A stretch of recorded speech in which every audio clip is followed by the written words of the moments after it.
What's good, y'all? Welcome to another episode. And today we are talking about 5 supercharged cars under 15K. If the budget look a little better than what it used to, we gonna talk about it. Bring it in.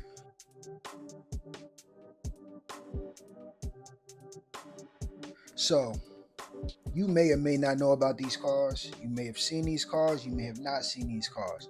Or you probably know about these cars when you were younger and you wasn't even thinking about money at the time. You just knew, yo, I like that car. I like what it looked like. And you felt as though you wanted it. And when the time presented itself, you would actually jump into one of those and say, yo, I really did what I said I would do. You feel me?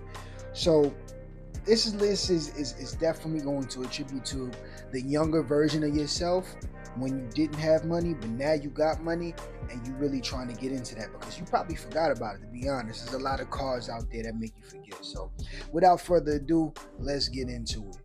First on the list is the mighty 2007 Cadillac STS-V rear-wheel drive. This car has a 4.4 liter V8, 469 horsepower, 439 pound-feet of torque. We talking 0 to 60 in 5.1 seconds. If you're nice with it, you might get a little lower. Now, this car has always looked good. To me, I actually had a poster of the CTS, the STS, and I believe it may have been the XLR or AT, I don't know, something along those lines, right back when I was younger. And I had that poster on my wall when I used to go to car shows all the time. And I always knew, yo, these caddies, once they started coming out with the V lineup, I'm like, yo, they crazy. They really looking official. And I felt as though, yo, I would like to spin the block on one of those and possibly jump in one if the price is right. You can get this car all day under 15K. And the best part about it, it's average reliability, but it is expensive to maintain. So you're not going to get a whole bunch of issues and problems with this car depending on who had it before you and how they took care of it. But when those things do come up, be prepared to have a little bread on tap just to be able to take care of the maintenance. But the main issues with this vehicle would probably consist of electrical issues. But again, you're dealing with a car that's 07, that's liable to happen. So you can't really feel too bad about that. But I think it's still a good deal, a good bang for your buck to get into something that's almost 500 horsepower. Excuse me. To get into something that's almost 500 horsepower with almost 500 pound-feet of torque for under 15K. I mean, I think it's a great deal. And it got 4 seats. So, and look what you could do to it. You can make it look great, amazing, right? And it already looked good stop. Number 2 on that list. Oh, I know y'all know about this one already. So let's get it out the way. That's a 2006 Mercedes-Benz E55 AMG. A lot of people say this was the original Hellcat. This is something that was underrated, but if you knew, you knew. This had a 5.5 liter V8, 469 horsepower, 520 pound-feet of torque. 0 to 60, 4.6 seconds. So already we got more torque than the CTS-V, and our 0 to 60 times is quicker. And it's a Benz. Talk to me nice. You know how that go. Average reliability, but once again, it is expensive. You know Benz. You know how that goes. My thing with it, if you do decide to get into one of these, make sure you got somebody who works on Benz. Like if you got a Benz mechanic that'll look out for you for the low, I mean, I feel like it's a no-brainer. Or if you already know how to work on these cars, a no-brainer once again. This is when Mercedes was actually like really good. You feel me? Like we really fucked with Mercedes back then. Now they all look the same. They all do the same things in different ways. But it's like back then they had personality. You see what I'm saying? There's a lot of different things you could do to this to make it look good, to make it sound good. And I just always like these as well. Issues that may come up: electric issues, harmonic balancer pulley, timing cover, air suspension, oil leaks, rust. These were prone to rust as well. So if you are in the market for these, just make sure you're going around, you're doing your little 360 with the vehicle. Maybe you got a mechanic. That would be the better thing for you to do. If you did have a mechanic with you, check that out, see what it looked like, and make sure the price and the deal is right for you. We're going to keep it in the Mercedes family, and I'm going to run it back. You might not know about this one. 2004 Mercedes-Benz SLK 32 AMG. Now this came equipped with a 3.2 liter V6, 349 horsepower, and 332 pound-feet of torque. We talking 0 to 60 in 4.8 seconds. Let's go. I mean, come on, jump in. Let's take this ride. Take this ride with me, you feel me? So you could put the top down, or you can get a hard top. Well, I believe actually it's a hard top, but you still put the top down. Whatever. You're going to put the top down. You feel me? You're going to be in a small coupe. It is really small, but it's a little pocket rocket. You feel me? A little pocket rocket, strong V6 engine. This actually has good reliability. But once again, it's a Benz, so maintenance is going to be expensive, but it's worth it. You in a nice little small budget-friendly car as far as like getting into it initially, and you're going to be dusting a lot of people off the line. You see what I'm saying? They looking at it like, oh, he in like a little feminine car. I'll be honest, the SLK never had that masculine, tough, official look. It did have more of a feminine look, like more females will be jumping in this car, but not many females was jumping in the AMG, to be honest. You see what I'm saying? So if you like small, compact, quick cars, this is the right one for you. Once again, good reliability. Issues that may arise: intercooler pumps, ignition lock. I actually had a Benz back in the day, fun fact, and the ignition lock was due to my key not working or battery being dead. It had to be, a key had to be registered back to that vehicle. So I was literally at the car wash, washing them down. After I'm done and looking good, I put the key in the ignition, lock, couldn't do anything. Had to get it towed. Very embarrassing. But don't let that happen to you. Make sure you have multiple keys. And again, get it checked in the beginning. Sometimes the roof won't open. You know, you'll get some problems with the convertible top.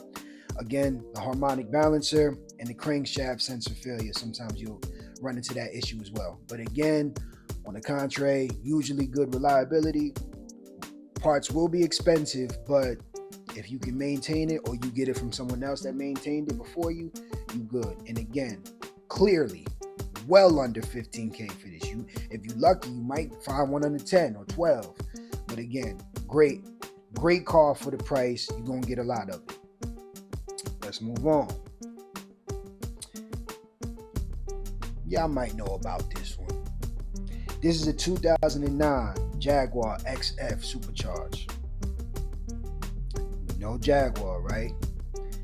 4.2 liter V8, 420 horsepower, 413 pound-feet of torque. We talking 0 to 60? What we talking? 4.9. So we still under 5 seconds with the Jag. Now, I'll be honest, I prefer the looks of this Jag over the new ones, or even the body style that came after this one. But this is not the best reliability. You will get some people that be like, oh, yeah, my Jag is official, it's pristine, I don't know what happened to y'all, but sometimes they just may have gotten a good one. But a lot of people don't really get the good ones. I'll just be honest with you. There's a lot of issues that a lot of people run into, but it's not terrible. It's slightly below average as far as reliability goes. We talking electrical issues. Again, once you're dealing with all of these big size sedans, you know, that's luxurious sedans, you're going to run into this issue. So electrical issues, coolant leaks, thermostat housing, water pump issues, battery draining issues, a stuck shift knob, you feel me? So yeah, it's some petty, little small issues that may come up, and some others that are bigger. But if you got a Jag mechanic, you good. If you know how to work on this car, you good. It's still going to be expensive to maintain, but if you like Jag and you want to be different, you don't want to be like the Benz boys or the Caddy boys, hey, jump in that Jag, do what you need to do, you feel me? And number 5 on the list, one of my faves, to be honest with you, 2007 Chrysler 300 SRT8. talking 6.1 liter V8, 425 horsepower, 420 pound-feet of torque. 0 to 60, what we talking? 4.9 seconds. So I don't know how many of y'all play video games coming up. I was one of them. Used to play Midnight Club. This car was on there. I always liked this Chrysler. I always liked the original Chrysler, but it was very, very rare, even as a kid, to see one of these SRT8s driving around. And the way you could tell if it's an SRT8 is because it kind of got a chopped trunk. Like the trunk is a little smaller than the average Chrysler, so it look a little shorter in the back. But yeah, man, this Chrysler has always looked good to me. It's actually surprisingly good reliability. That's saying something from a Chrysler. It's more so on the good side. Of course, you'll get some people who it's terrible for, but it's relatively reliable. This is probably going to be one of the more rare cars on the list as well, because the people who have this car, they keep it because it's good. They're not getting rid of it. You see what I'm saying? So you can jump into this, keep it as a collector's item, you feel me, and pull it out on the weekends whenever you need to pull it out and stun on somebody. You feel me? You still got over 400 horsepower in it, so if they line up with you, they're going to know what it is, to be honest with you. They're going to know what it is. Once they see the badge on the back, they'll know. But if you pull up on them discreet, and be like, oh, it's just another old school Chrysler 300, they ain't going to think nothing of it. So you may catch some people. Issues that are common with this vehicle: shifter linkage issues, broken fan assembly, sudden loss of power, and sometimes you get transmission issues. So yeah, you're gonna face some issues here and there, but again, supercharged V8, all of these cars supercharged V8s, so you know they're gonna put that power down immediately, the torque immediately. You're gonna do what you need to do. Reliability is not that bad. I think it's a good car for the list. And you already know how I do. So that's top 5. But I like to give y'all one bonus. You feel me? We're going to give you a bonus. If you lasted this long in the video, we're going to give you a bonus. And that bonus would be a 2003 Mustang Cobra SVT.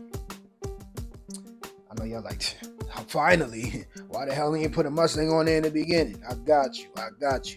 So we talking about a 4.6 liter V8, 390 horsepower, 390 pound-feet of torque.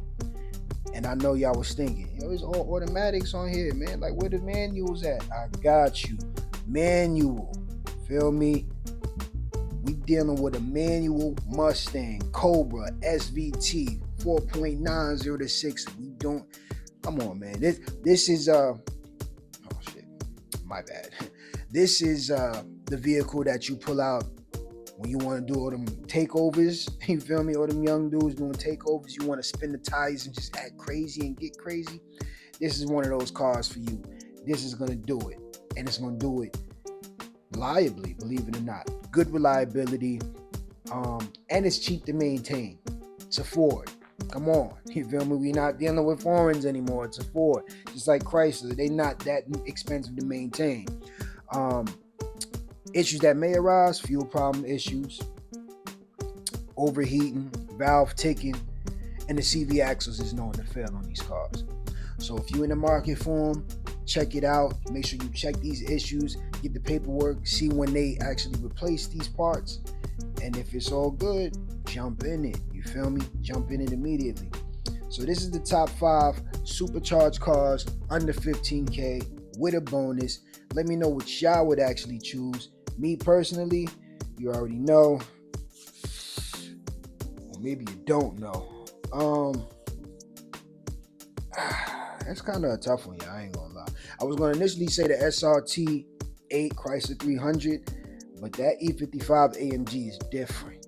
It's different. So I think I'm gonna have to be in that 06 Mercedes-Benz E55 AMG if it was up to me personally. But y'all let me know what y'all would do, what y'all think. And yeah, this is the 5 supercharged cars under 15K.